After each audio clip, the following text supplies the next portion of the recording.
Welcome, welcome, welcome. Thanks for joining me for another episode where I recap 90 Day Fiance. Today, we're going to be covering what happened on Season 10, Episode 11 between Sam and Citra. Citra is finally in Missouri after an 18-hour-long flight. And the first thing she says is, ugh, I have to fart, but it won't come out. I'm so ready to fart, but it doesn't come out. Now, I don't know about anyone else, but whenever I take a flight, I am not a human by the time I land. I am quite literally just a giant fart residing inside of a skin suit. Sam is definitely gonna have to fart her like a baby as soon as they get back to his house. Grade A foreplay. They're driving to Sam's house and Sam's face looks like, ooh, I can't believe she's here, I'm so excited. And Citra's face is looking around the surrounding landscape and it is unimpressed as hell and it is disappointed as hell. They pass a dilapidated house and Citra's like, what is that? Is that a house? And she says it reminds her of something straight out of Texas Chainsaw and that she likes watching horror movies, but this makes it feel like she's living in a horror movie in America. So I went to school in a pretty rural area, so cows, rundown buildings, tons of farmland, that's pretty par for the course for me, so I don't think it's that weird, but I can only imagine how confused you would be if you were expecting America to be like New York City. You can see the gears starting to slowly turn in her brain, gauging if she is actually ready to live in a place like this.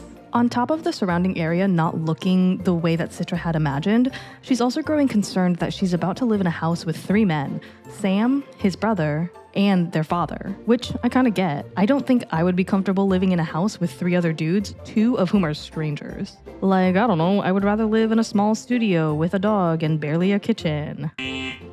Anyway, they arrive at his house and Citra looks so unimpressed. Citra says, I'm gonna take my shoes off, and girl, put those shoes right back on. Put them right the back on. Do not ever take your shoes off in a shoes on household. Hell, I have been inside shoes off households that have absolutely no business being a shoes off household. They get into Sam's room and oh my god, it is a fucking mess. There is dirt, hair, dust, clothes, shoes, just everything everywhere all at once.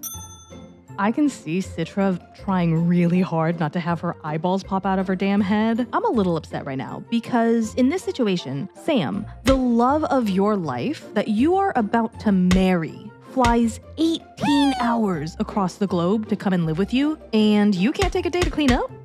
They go into the kitchen where Citra finally gets to meet Sam's father in person. Sam's father says he's impressed because Citra is gorgeous. I'm really impressed with her. She's gorgeous. And I don't know, it's always good to know when your father thinks you're dating way out of your league. Sam shows Citra his brother Tim's room and it is so much neater than Sam's room. Citra's over here thinking like, damn, did I date the wrong brother? If I'm being honest, Tim's room is still a little bit too messy for my standards, but I am also insane. Sam shows her the bathroom and it is not as bad as I thought it was gonna be, okay? Sam did go and install a bidet for Citra, which was very nice. I personally get a little freaked out by bidets. The thought of having water shoot up my little bum hole makes me feel a little violated.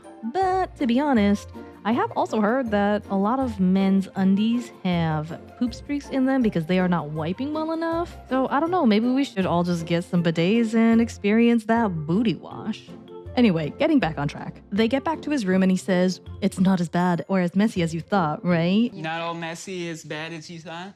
Yeah. She's lying. You can tell by her face that it is way worse than she thought it was. Citra hands Sam a prayer robe, which prompts Sam's dad to ask them about the conversion. Citra tells him that they intend to find a mosque and bring her father over so that he can be there to witness Sam converting to their Islamic faith. Sam's dad looks a little hesitant, but goes on to say that he would like to be there to see it, and I thought that was kind of sweet. Like, it doesn't seem like his dad wants to go for malicious reasons or to mock or anything. It just seems like he's genuinely curious and trying to support his son's decision. I still think it's a little kooky that he believes in aliens, but if he is not hurting anyone and he is not damning people for not following in his beliefs, I will leave him be. Sam leaves her to go sleep in his brother's room, and Citra slides into Sam's bed to soak in all of the sweat and dirt that has accumulated on those sheets for who knows how long without being washed. New dawn, new day. The pair are making breakfast, and Sam is having a super hard time keeping it in his pants. Like, he is talking to Citra, but he is doing some real heavy labored breathing. You look all cute.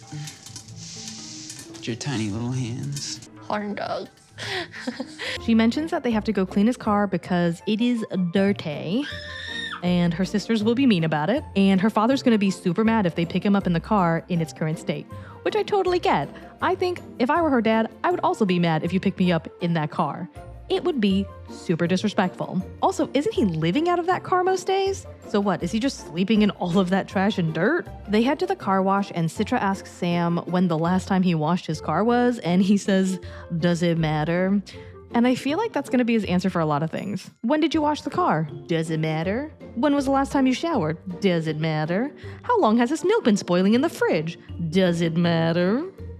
I gotta be honest, I am a little irked that Citra is over here helping him clean his car. He did not prepare for her arrival in any other way than installing a bidet. So Citra is cleaning out the center console and she sees a bunch of stuff, so she asks Sam, "Hey, is all of this stuff trash?" And he's like, no, it is all important stuff. And it looks like it's a lot of documents, so she asks if his diversion paperwork is a part of it, and he says that it isn't. She reiterates that her dad wants to see his diversion paperwork as proof. Sam then hesitates and breaks the news that he most likely won't get diversion. Sam explains that when he was arrested for having his medication in unmarked bottles, the judge gave him the option to complete a diversion program, which would essentially allow him to get off without any charges. He tells Citra that he most likely will not get diversion because he was not able to submit the paperwork on time. So after the wedding, he has to go to court and basically see if he's either going to get probation or jail time. Citra is obviously upset with him because he lied to her and her father, and now she's in another country about to get married and her husband might go to jail. Citra says her father is going to be mad. And I gotta tell you, if Citra's dad is like any other Asian dad in his 60s, then he's gonna be pissed. Him being mad's one thing, but do you love me enough where no matter what, you're gonna stick by my side and we're just gonna fight it through? Come on. How do you not file paperwork in time that's gonna keep you out of jail? And how do you lie to your fiance about that? Like, I understand that relationships are hard work, but could you maybe not go out of your way to make it difficult? Citra is tearing up in the car and she says that Sam should have told her before she came here so that they could have talked about it. And then Sam says, "Well, yeah, but would you have come if I told you before?" Would you have came if I told you before? And Citra says she doesn't know.